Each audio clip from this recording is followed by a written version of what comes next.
After following this great online class about the unique city of New Orleans, one of the things I'm more looking forward to do when I come visit the city is to simply walk in the streets, the different neighborhoods, see the different types of houses and buildings. So I wanted to dig more into the subject and research about the architecture of New Orleans until I can see it in person.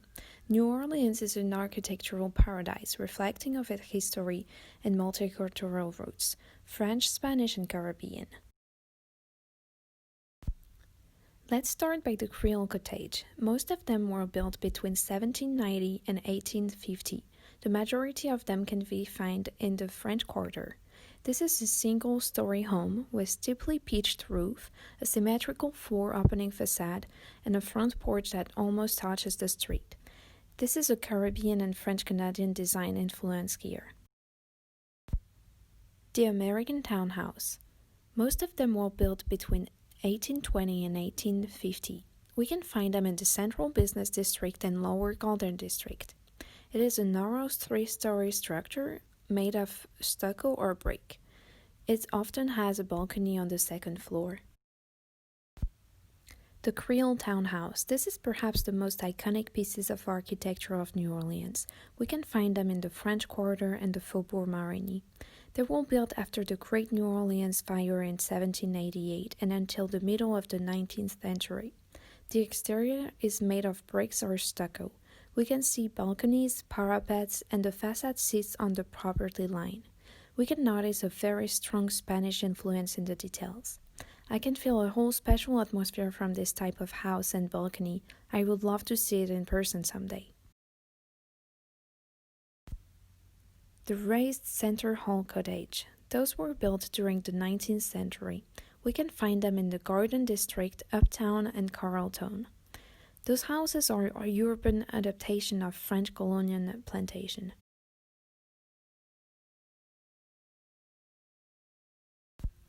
The double gallery house. They were built between 1820 and 1850. They look a lot like the townhouses but sets back from the property line. They are adapted for less urban and more residential neighborhoods. They can be found in the Garden District, Uptown, and Esplanade Ridge. There are two-story houses with flat roof that covers a two-story gallery, framed and supported by columns. There are 3 openings and a covered porch, where I would spend a lot of my time if I had a house like this. The California-style bungalow house. Those were built from early to the middle of 20th century, especially in neighborhoods like Gentilly Terrace and Broadmoor. They are 1 or 1.5 story house with more horizontal than vertical structure. The exterior is made of wood, bricks, stucco or stone, a covered porch with flared columns. They are often built in craftsman style. Mansion on St. Charles Avenue. A mansion is a very large property, impressive, like a manor house or apartment house. St. Charles Avenue is famed for its large collection of mansions representing many different styles of architecture. It goes from Victorian style to Creole or Greek Revival style, French and Spanish colonial, Italianate, Queen Anne, and many other influences. Piazza d'Italia. This is an urban public plaza in the downtown behind the American-Italian Cultural Center. It was designed by the postmodern architect Charles Moore and Paris architects, completed in 1978. Around 2000, the Piazza d'Italia was pretty unknown to the New Orleanians and unfrequented until its full restoration in 2004. The Sidney and Waldo Besthoff Sculpture Garden.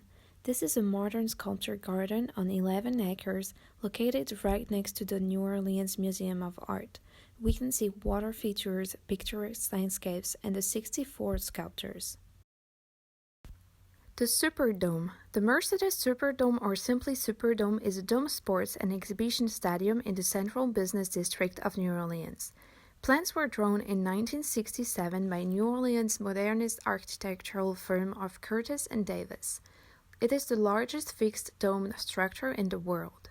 I really like this structure and how the light hits the side metal ring. I hope you enjoyed this little virtual architectural tour of New Orleans. Personally, I cannot wait until I can see those places in person.